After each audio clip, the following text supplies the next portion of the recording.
What if the stories you learned about colonial America weren't just misleading, but completely false? The Pilgrims bravely landing on Plymouth Rock. The first Thanksgiving as a peaceful feast. The colonies united in the fight for freedom. These are the tales we've all heard, but the truth is far more complicated.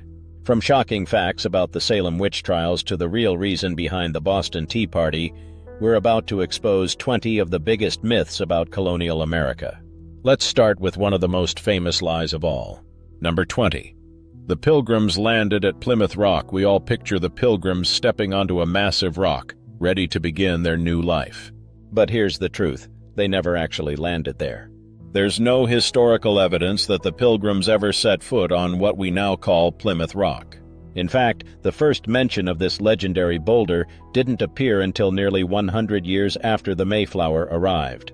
The Pilgrims explored multiple locations before settling in Plymouth, and the rock itself was likely a later invention to add drama to the story. Number 19. Thanksgiving was a peaceful celebration. The story goes that Pilgrims and Native Americans came together in harmony for a feast of gratitude. But the reality, much darker. Yes, a 3-day feast took place in 1621, but it wasn't an annual tradition, and it wasn't purely about friendship.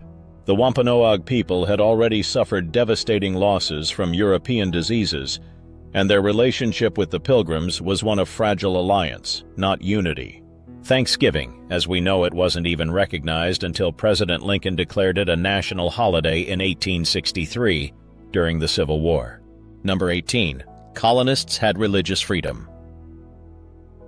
The idea that colonists came to America to escape religious persecution is only half true. Yes, groups like the Pilgrims and Puritans left England because of religious conflicts.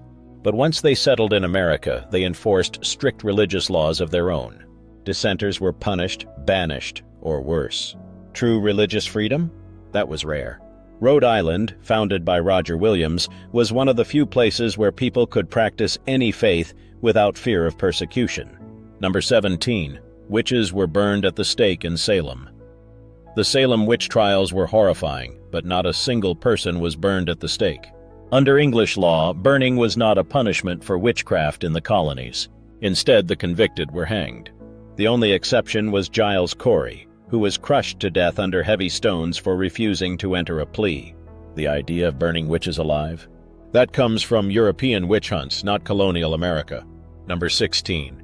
Colonists were all hardworking farmers. Colonial life wasn't just hardworking farmers toiling away in the fields. While agriculture was important, towns had bustling industries. Blacksmiths, merchants, shipbuilders, and printers all played major roles in the economy. And not everyone worked hard. Wealthy landowners lived in luxury, relying on enslaved people and indentured servants to do the labor. The image of every colonist struggling to survive simply isn't accurate. Number 15. Colonists were uneducated and illiterate. It's easy to assume that most colonial Americans were uneducated, but the truth is surprising. Literacy rates were actually quite high, especially in New England. Because Puritans emphasized reading the Bible, education was a priority. Schools were established early, and Harvard College was founded in 1636. Many colonists, particularly in cities, could read and write. However, literacy was far from universal. Enslaved people and poor rural families had little or no access to education. Number 14. Native Americans taught the colonists how to survive. The idea of generous Native Americans eagerly teaching helpless settlers how to farm and hunt. That's an oversimplification. Some native groups did help European settlers adapt, but many colonists already had survival skills from Europe.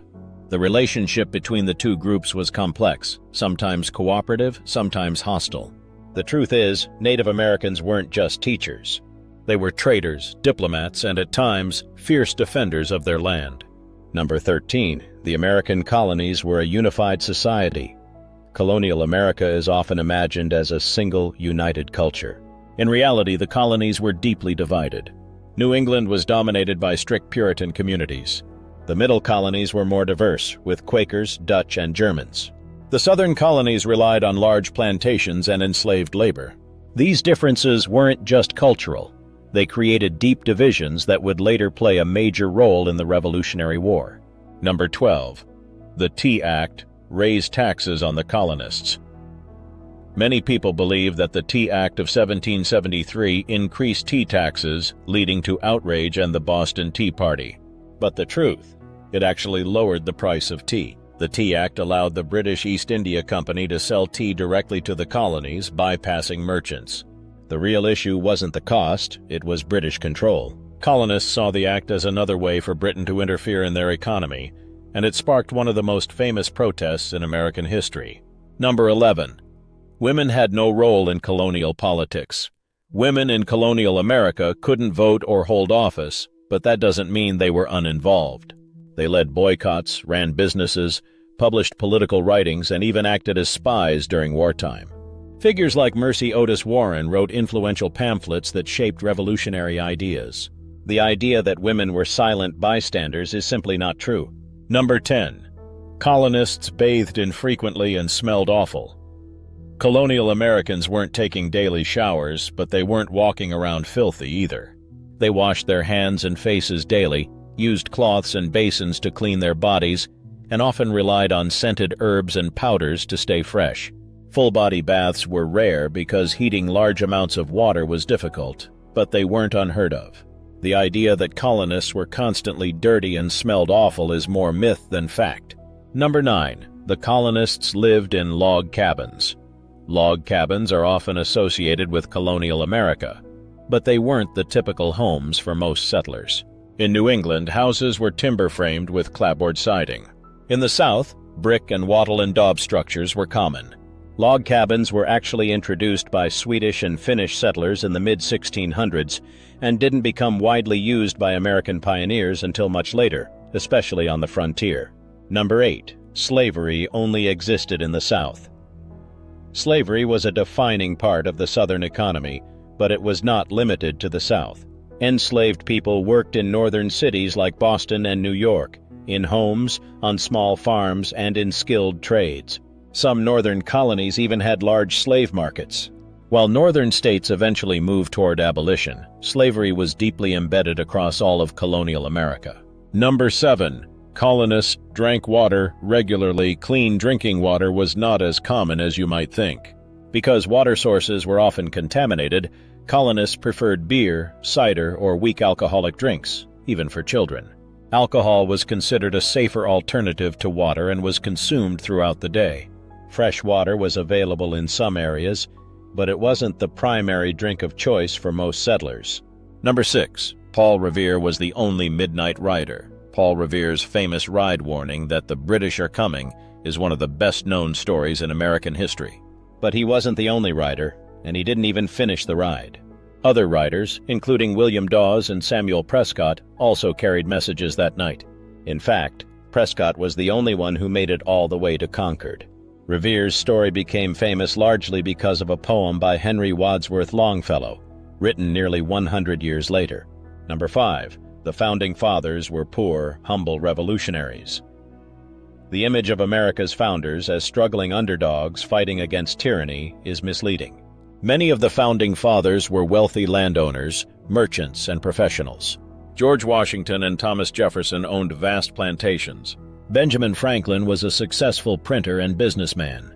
While they risked a lot for independence, they were not poor rebels. They were powerful and influential leaders. Number 4. The colonists spoke in British accents. It's easy to assume early American colonists spoke like modern-day Brits. But the truth is, the British accent itself has changed dramatically over time. In fact, many linguists believe that early American English sounded closer to today's Appalachian or Southern accents than to modern British English. The received pronunciation accent commonly associated with Britain today didn't develop until after the colonies had already separated. Number 3. Betsy Ross created the first American flag. Betsy Ross is often credited with sewing the first American flag, but there's no solid historical evidence to support this. The story didn't appear until nearly 100 years later, when Ross's grandson promoted it. While she was a seamstress who made flags, the actual designer of the first American flag is unknown. The legend of Betsy Ross is more myth than fact. Number 2. The colonists were always at war with Native Americans.